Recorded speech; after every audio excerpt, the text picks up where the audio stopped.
Fala pessoal, chegamos a mais uma questão aqui da nossa iniciativa, questão 003.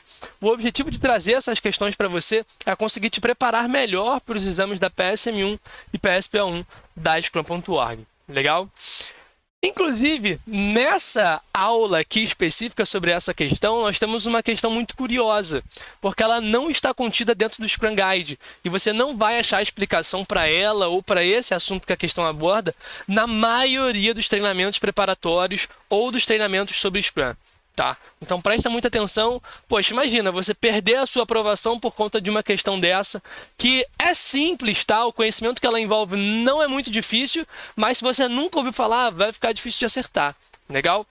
Vem comigo. O que o cone da incerteza descreve? Letra A. A incerteza é sempre reduzida depois que os requisitos são definidos no início do projeto. A incerteza de um projeto é igualmente alta ao longo do tempo. Letra C. O quanto se sabe sobre um produto ao longo do tempo. Letra D. A incerteza de um produto é pequena no início de desenvolvimento e cresce na medida em que o software fica robusto e complexo. Essa questão, pessoal, nas suas letras, elas têm algumas pegadinhas, tá? Para que você consiga ultrapassar ali, saber como se virar quando se deparar com esse tipo de narrativa. Vem comigo que eu vou te dar a resposta logo, logo.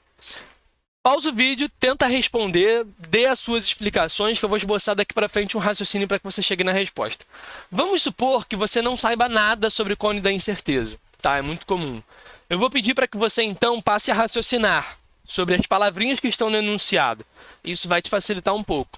Isso vai servir para tudo, tá? Não só para questões do tipo cone da incerteza, até porque depois de assistir esse vídeo você já vai saber matar qualquer uma que fale sobre esse assunto, mas para outros assuntos também, em que você não necessariamente sabe sobre o tema, mas vamos incentivar aqui um raciocínio, um pensamento crítico para que você possa sair dessas situações. Cara, cone da incerteza. Duas palavras importantes nessa frase. Cone e incerteza. Pensa primeiro no cone. O que é um cone? Tem uma base ali redondinha, tá? Grande, larga, e depois ele vai afunilando. Conforme você sobe no cone, ele afunila, pensando que ele está preso no chão. Legal? Agora, pensa que esse cone está de lado. O cone está de lado, a base dele está aqui. Tranquilo? Da base até o final do cone, ele vai fazendo o quê? Ele vai afunilando, concorda comigo? Beleza, esse é o raciocínio. Pensa na imagem do cone. Agora, associa com a incerteza. Ora, se o início começa largo e o cone é da incerteza, significa que a base, o início, tem uma incerteza grande. E conforme você vai afunilando, você vai passando, a gente tem ali uma diminuição dessa incerteza, associando essas duas palavras, tá? Pensando num produto ou num projeto, qual que é o raciocínio? Ora, se o cone da incerteza está no contexto de produto, está no contexto de projeto, significa que no início do projeto ou no início do produto, a incerteza é grande e conforme vai passando o tempo, a incerteza diminui. Pronto, esse é o cone da incerteza. Legal? Só raciocinando sobre as duas palavras você consegue chegar numa conclusão e achar a resposta. A partir dessa conclusão, você já vai saber, talvez, eliminar aqui a letra B, ou vai conseguir eliminar a letra D. Na letra B, ele fala que, poxa, a incerteza de um projeto é igualmente alta. Não, pensa no cone. O cone é igualmente ali? Não. Senão seria um retângulo, né? Não seria um cone. Aqui na letra D, a gente tem que é o contrário. A incerteza começa pequena e depois ela cresce. Isso não faz nem sentido. No início de um produto ou projeto, a incerteza, obviamente, ela é maior. Essa opção, ela tenta te enganar, né, falando que a incerteza cresce na medida que o software fica robusto e complexo. Mas não é muito bem assim, sabe? Porque, embora o software fique complexo, ele fique robusto, né, ele tenha várias integrações, as coisas fiquem cada vez maiores, né, mais completas ali dentro do software, isso não significa que a incerteza ela aumenta, tá? Muito pelo contrário, conforme você vai construindo o software e aprendendo sobre ele, pegando feedback sobre ele, você consegue fazer ele de maneira um pouquinho mais preditiva. Legal? Então, letra B e letra D, só com esse raciocínio tu já coloca no lixo. Sobrou a letra A e sobrou a letra C. Mas, para isso, você precisa conhecer um pouquinho mais desse conceito que eu vou te apresentar e logo depois a gente elimina uma dessas letras aí e fica com a nossa resposta. Legal? Vamos lá. O conceito de cone da incerteza, como eu já falei com vocês, ele não está dentro do Scrum Guide. Não adianta você procurar. Você pode ir lá fazer o teste se você quiser, mas você não vai achar, tá? Te asseguro isso. Então, essa questão se torna perigosa para sua preparação. Mas, como você está aqui aprendendo comigo como se virar no exame, com certeza você vai matar qualquer questão dessa. Esse livrinho, Software Engineering Economics, do Barry Boehm aqui, lá lançado em 1981, para você ter noção de o quão antigo é esse conhecimento, tá? Fazem aí mais de 40 anos que esse livro foi lançado. Mas o conceito que ele traz, né, serve até os dias de hoje e provavelmente vai servir aí para sempre. Por quê?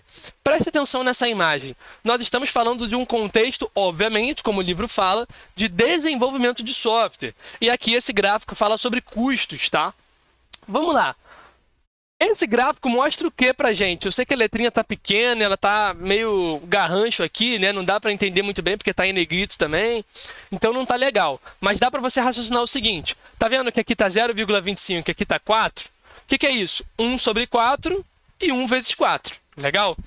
Aqui a gente tem a estimativa em cima do custo. Ou seja, quando nós estamos começando o desenvolvimento de software, pode ser que o teu custo ele varie 4 vezes mais do que você estava estabelecendo inicialmente numa primeira estimativa e 4 vezes para menos. Ou seja, não é para você dar certezas para o teu cliente, para nenhuma parte interessada, para ninguém, sobre o quanto vai custar o desenvolvimento de um software no início do projeto. Isso não é útil. O cone da incerteza te mostra que isso daqui é uma cilada. Legal? E conforme você vai passando nessas fases de desenvolvimento do software, você vai aprendendo mais sobre o produto, ganhando feedback, aprendendo mais sobre o seu próprio desenvolvimento, o desempenho do time, e essas incertezas elas vão diminuindo, o que faz com que aqui, mais ou menos, olha, você consiga já dar uma previsão melhor para o seu cliente sobre custo, porque aí ele fica só 0,25 para mais, ou ali para baixo, né, 0,75. Então tem como você fazer umas estimativas legais aí.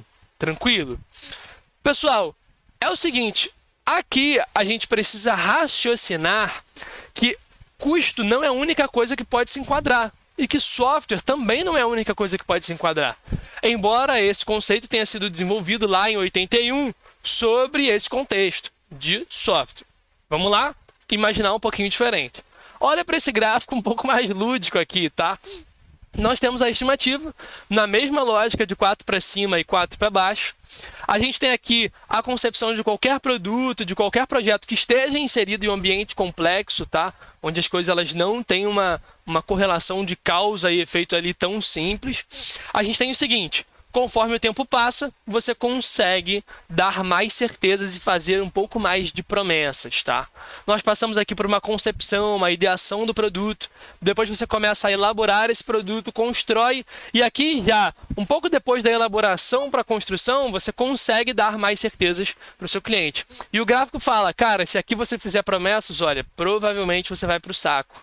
Tá? Você vai morrer aqui porque a sua promessa tem muitas chances de estar errada, de estar longe do que você prometeu. E aqui você já pode fazer promessas, porque você já está mais próximo, já está com um range de variabilidade ali menor. Legal? Então essa é a lógica do cone da incerteza. E a partir dele você consegue dar uma resposta melhor para aquela questão. Mas antes disso eu queria te trazer o seguinte raciocínio. Pensa que nós temos 3 tipos de projeto para poder simplificar, tá? Projetos que você pode fazer de maneira um pouco mais preditiva. Ou seja, você consegue prever as coisas, as situações, o risco, os custos, o escopo, desde o início do projeto. Por exemplo, você vai construir uma casa dentro de um terreno que é propício à construção, tá? O seu cliente já tem a ideia certinha de como tem que ser a casa, quais os cômodos, quais as instalações, a sua equipe é experiente. Então, tem uma série de fatores que fazem com que você possa assumir uma postura preditiva no projeto. Mas aí você pode ir lá para o complexo, que, por exemplo, é a situação de desenvolvimento de software, em que você, para gerar um software de valor, precisa pegar feedback tanto das partes interessadas quanto dos usuários finais e algumas releases que vão sendo feitas ao longo do desenvolvimento do produto. Tá? Então, é uma atividade complexa. Em atividades complexas, a gente tem, geralmente, incertezas maiores. Tá? Isso faz com que você não possa afirmar as coisas. Lembra da palavrinha incerteza, você não tem certeza, então você não pode afirmar. Legal? Como é que a gente faz então? como é que o modelo, né, de tipo de projeto ou tipo de desenvolvimento de produto se comporta aqui? Quanto mais para esse lado a gente tiver, mais o nosso desenvolvimento, nossa maneira de trabalhar vai ser iterativa e incremental. Mas, ora, o que é iterativo e o que é incremental? Vem comigo nesse quadrinho, que a fonte é lá do Agile Practice Guide, produzido pelo PMI ali em 2017, tá? Nós temos algumas abordagens, alguns approaches ali. Preditivo, iterativo, incremental e ágil. E aqui, obviamente, eu falei para você iterativo e incremental. Então, conforme a gente vai passando, a gente chega mais na junção dos dois. Quando a gente olha para iterativo, o que a gente está falando é que você vai fazer várias vezes a mesma coisa até que você acerte mais, até que você gere mais valor. E aqui, quando a gente fala de incremental, a gente fala de entregar aos poucos, fazer entregas quebradas, de incremento em incremento. E quando a gente fala de um modelo que é iterativo, ou seja, ele faz várias vezes a mesma coisa via iterações, né? Uma iteração é um pacote de trabalho, beleza? Dá para a gente entender assim, é um projetinho curto. E aí a gente tem esse projetinho curto, feito várias vezes, né? E com entregas. Aí, então, juntando essas duas práticas, iterativa e incremental, a gente tem o ágil, que é um modelo que junta essas duas coisas. Pensa no Scrum. O Scrum, ele é um modelo que funciona via iterações, que são as sprints. E a cada sprint, a função do time Scrum, né, do Scrum Team, é produzir um incremento potencialmente liberável, um incremento útil. Não quer dizer que ele vai ser liberado, mas ele é potencialmente liberado. Ou seja, ao passo que é iterativo, porque funciona via sprint, com time box máximo de 1 mês, ele também é incremental, porque ele visa produzir incrementos ali potencialmente liberáveis. Tranquilo? Para pegar feedback, aumentar o nosso aprendizado sobre o produto, aquela coisa toda que é do modelo adaptativo, do modelo mais ágil de funcionar. Legal? Então, se você entende isso, você já consegue responder a questão também. Esse conceito aqui é bem importante para você. Vamos à questão, então, de novo. Por que a letra A é a letra que está errada? Tá? A incerteza é sempre reduzida depois que os requisitos são definidos no início do projeto. Ora, isso pode te confundir um pouquinho, mas vamos olhar para a parte final por enquanto. Os requisitos são definidos no início do projeto? Não, se a gente está falando de um modelo adaptativo, nem todos os requisitos eles vão ser definidos no início. A gente, obviamente, pode ter uma visão, né, mais abstrata, mais de longo prazo, mas isso não são requisitos. Essa frase dá a entender que todos os requisitos são definidos, e é a partir dessa definição que a incerteza magicamente some. Tá? A incerteza sumiria se a gente tivesse uma noção geral no início do projeto de alguns poucos requisitos que precisam ser cumpridos, tá? E aí, com o passar do tempo, você tendo experiência, escolhendo feedback e aprendendo em cima disso, aí sim a incerteza diminui. Então, existem algumas condições, tá? Não é magicamente que acontece, não. E a opção C, o quanto se sabe sobre um produto ao longo do tempo. É a opção mais simples, que não se compromete tanto na sua afirmação, né? É um pouco mais geral, mas é a que está certa.